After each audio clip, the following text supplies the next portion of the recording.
Hello, my friends, and welcome back. Thank you very much for being with me again today. 3 subjects. First, Kamala Harris certifies the elections, the Trump's victory in the 2024 election.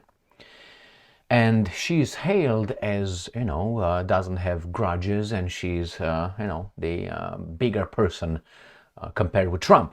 And we have Pence, the former Vice President of the United States of America, Pence the dense. That's how I call him, because he's dense, right? He hails Kamala Harris, calling her fantastic because she certified the elections.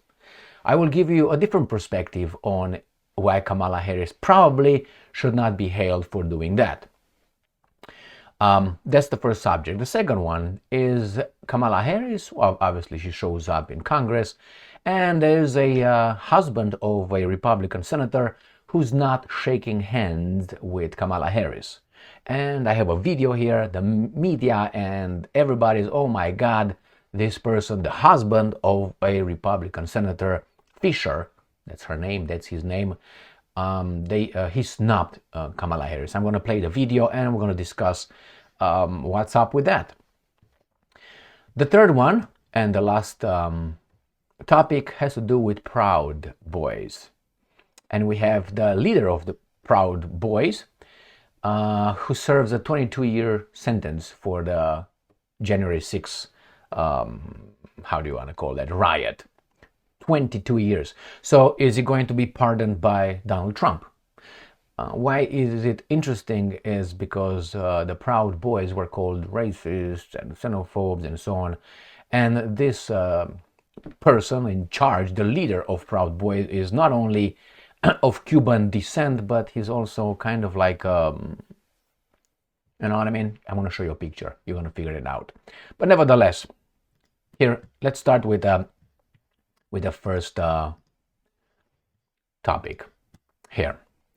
4 years after January 6th insurrection, says ABC News, Kamala Harris certifies Trump's election win. It says 4 years ago, a mob, on Monday, Trump's win was officially certified by lawmakers in a joint session of Congress. Vice President Kamala Harris, who was defeated by Trump, presided over the ceremony as President of the Senate. There she is. Very good. So she certified it. Everybody is beautifully happy. Now, Mike Pence, the dance, prizes Kamala Harris for certifying her own election loss, particularly admirable. This Pence, the dance, he thinks that this is particularly admirable. Okay, next one, the Hill. Admirable that Harris certified Trump's win after losing election. Okay, let's talk about this for a second. I'm just going to give you an example. You have a neighbor who came and stole something from you. Let's say stole your Lamborghini. And then the next day, he comes over and shakes your hand. Is that admirable? He stole your Lamborghini yesterday. And the next day he comes and shakes your hand? Or next day he says, hello, Gigi, how are you doing? Oh, isn't he so nice, man, so refined? So some people might see this being, no, you, not you particularly, because, Kamala Harris is a, okay? But you were, for some, illegitimate over there. And now you are certifying something from some people's perspective that should not even be there. So why do you start the chronology of events from the half or from yesterday? No, start it from, 2020. All right, so some people might think, what I know about? You stole it from me and now you're admirable, you're fantastic, because why? You certify something that should not have the authority to certify in the first place, because you should not be in that position. Some people might see it that way. All right, that's the first one. Let's go and watch this little clip with Senator Fischer's husband. Senator Deb Fischer's husband refuses to shake Kamala Harris's hand and sparks backlash. Watch. So this is Kamala Harris, extends her right hand, the helping hand, to this guy. And the guy, I'm going to show you, just says something but is not going to touch her. I don't blame him to a certain extent. But I would like you to please take note of the first sentence. Bruce Fisher refused to make any eye or physical contact with America's first female, first black, and first South Asian vice president. You got him? They framed him as a sexist, right there, and then a racist, right there. And you can say xenophobe as well, if you want. All right, South there. Okay? So in the first sentence, these guys, and it was from what?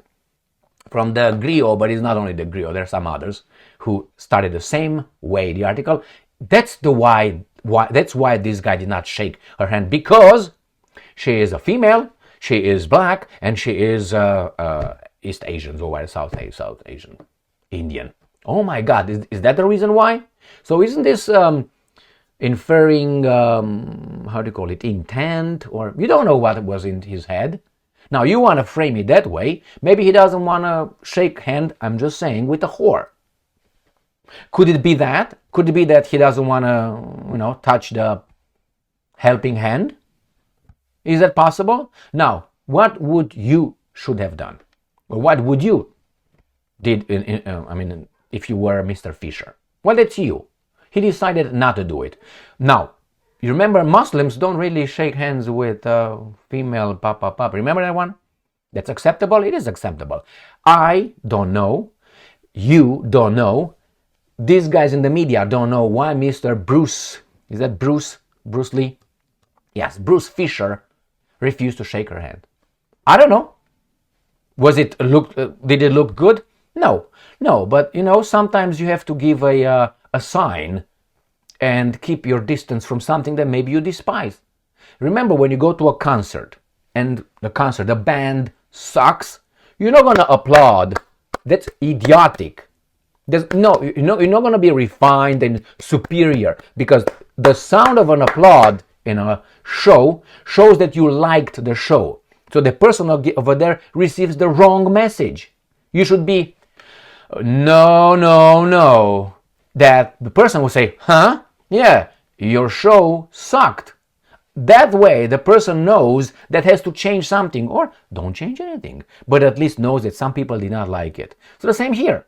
He showed his, something regarding this person. We don't know why. We don't know, but he gave a signal. I don't want to touch this person. Is it ugly? Is it ugly not to applaud a concert?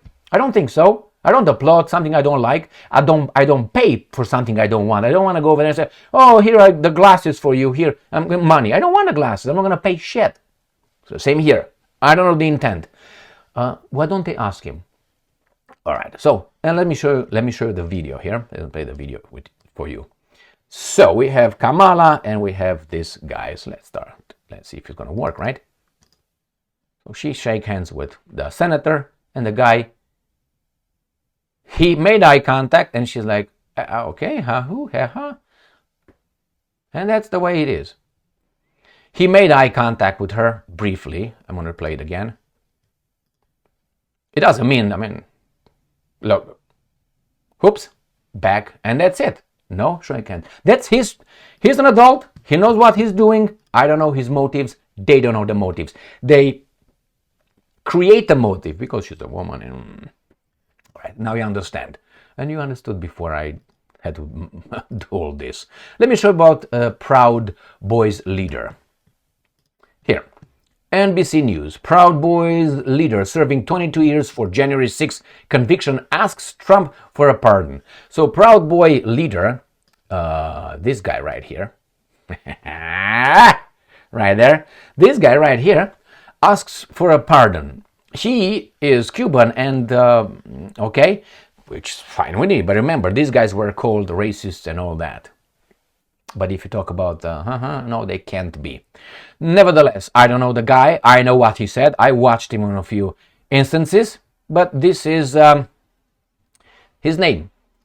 Naib Hassan. This is the Tarrio's lawyer. So Tarrio, this gentleman right here, Enrique Tarrio, or Tarrio, I don't know how to pronounce it. This is the guy. He says, called Tarrio 42, a young man with an aspiring future ahead of him. I think that this guy, Tario, Enrique Tario, well, he was convicted of seditious conspiracy in relation to that. Okay, conspiracy, seditious, he wants to secede. Do you remember when those guys seceded before the so-called Civil War? Remember? Were those guys, what happened after the war? Do you remember? Nothing. They were brought back into the session. They were back as senators, not 22 years, and they did it. They did it. And this guy did not do it, and he's 22 years old. This is political witchcraft, witch hunt. Whatever, I don't know the details. If he's guilty of something, he should pay as much as Bill Clinton paid for his illegal bombardment of Yugoslavia, or as much as Harry Truman paid for his war crime of bombarding 2 civilian cities with atomic bombs in the Second World War.